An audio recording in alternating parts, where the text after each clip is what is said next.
Yo, what's up mga kaibigan? Nalina tayo magkwentuhan. So kahapon nga ay posible nating nakita ang all-time low ng Warriors Big 3 era. Hindi dahil sa talo nila bagkus sa energy at itsura ng team na ito. Kahapon nga ay napatalsik si Draymond Green at ngayon ay sinuspindi siya ng NBA indefinitely.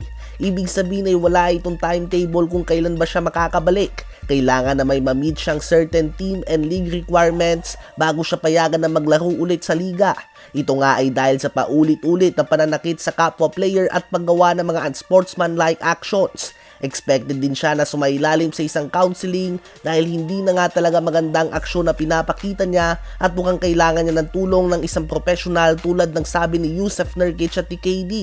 Habang si Klay Thompson naman ay binangkunan ni Steve Kerr sa late game dahil nagkakalat na rin nga ito. Nagtala lamang siya ng 7 points and 0 assists on 2 of 10 shooting sa field and 1 of 8 shooting naman sa 3-point line. Si Andrew Wiggins ay binangku din ni Steve Kerr matapos na gumawa lamang ng 3 points and 3 turnovers on 1 of 7 shooting sa field. Kaya naman si Stephen Curry lang ang naiwan sa mga huling minuto kasama mga batang player ng Warriors. Ngunit hindi din nga kagandahan ng kanyang nilaro kahapon. Nagtala lang siya ng 24 points, 5 rebounds and 4 assists on 8 of 24 shooting sa field at 4 of 15 shooting naman sa 3-point line. Meron din siyang negative 15 sa plus-minus. Mukhang nakikita na nga natin ang paglubog ng Big 3 era ng Warriors. Well, si Steph nga ay magaling pa din at isa pa ding star sa liga na ito. Posibleng hindi na siya maging starter sa All-Star Game tulad noon dahil kay SJ at Luka Doncic, ngunit isa pa din nga siyang player na kailangan respetuhin ng depensa.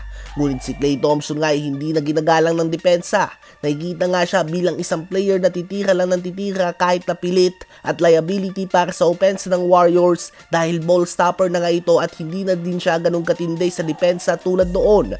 Habang si Draymond Green nga ay nagmumukhang clown na sa social media. Pinagtatawanan na lang nga siya at ginagawa ng meme ang kanyang mga away. Mas madalas na nga siyang magkaroon ng away kaysa magtala ng triple-double o kaya naman double-digit rebounds and assists. Kaya naman ang tanong ngayon ay dapat na bang gumawa ng business move ang Warriors at hindi nahawakan kung ano man ang mga bagay na nagawa ng kanilang mga stars from the years before dahil hindi na ganun ka-epektibo si Klay Thompson at si Draymond Green. Ngunit ang number one reason kung bakit hindi sila tinitrade ng Warriors ay respeto. Yun lang nga, bilang respeto sa kanilang ginawa sa franchise na ito, which is ang 4 na championships at 6 na finals appearances. Kasama si Curry, si Draymond at Klay nga ay naging malaking parte ng Warriors Dynasty. Ngunit ngayon ay posibleng masayang ang mga natitirang taon ng prime ni Stephen Curry kung hindi nila ititrade si Draymond at Klay Thompson. Malaki nga ang sinasahod nila na pwedeng mai-trade kapalit ang madaming role players na mas bata pa at mas gutom na manalo na makakatulong kay Steph. Kayo ba mga kaibigan?